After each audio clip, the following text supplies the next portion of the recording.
Hanging decorations is a great way to add personality to your room. Handmade ones are even better. In this video, I'll be showing you how to make your own handmade mobile. Here's what you'll need to get started.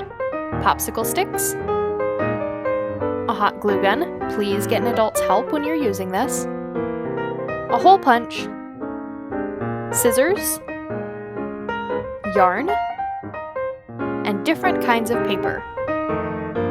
First, let's make the wooden frame.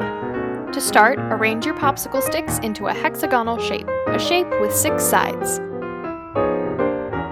Next, take your glue gun and carefully glue each of your popsicle sticks into place.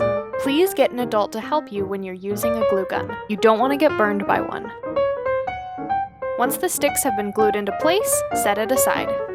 Now let's make the cutout shapes for our mobile. Take whatever paper you want and start by very lightly sketching how you want your shapes to look. I chose a jellyfish motif, so I sketched a basic jellyfish. Next, grab your scissors and cut out your shapes. You'll notice that I have a large pair of scissors and a smaller pair. I use the large pair to cut out the basic shape, and then the smaller scissors to do the detail work.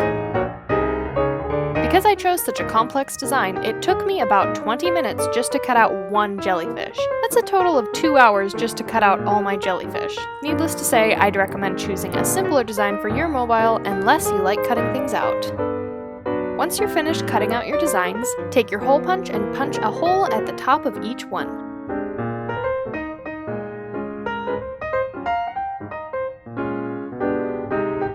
Here's where things get tricky. The next step is to take 3 pieces of yarn, make sure they're all the same size, and tie them onto the wooden frame that we made earlier. The longer end of the yarn will be used to tie your shapes onto, the shorter ends will be tied together to create a hanger for your mobile. As you're tying the yarn, make sure to keep comparing them so that you see they're the same size.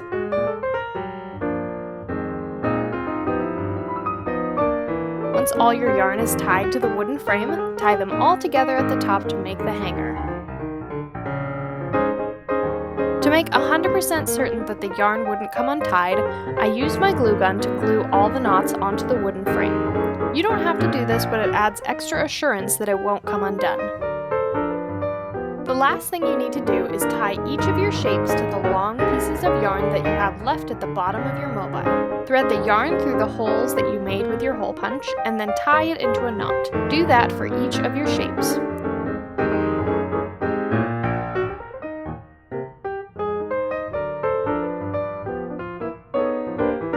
And now you're done creating your mobile. Now all you have to do is decide where you want to hang it.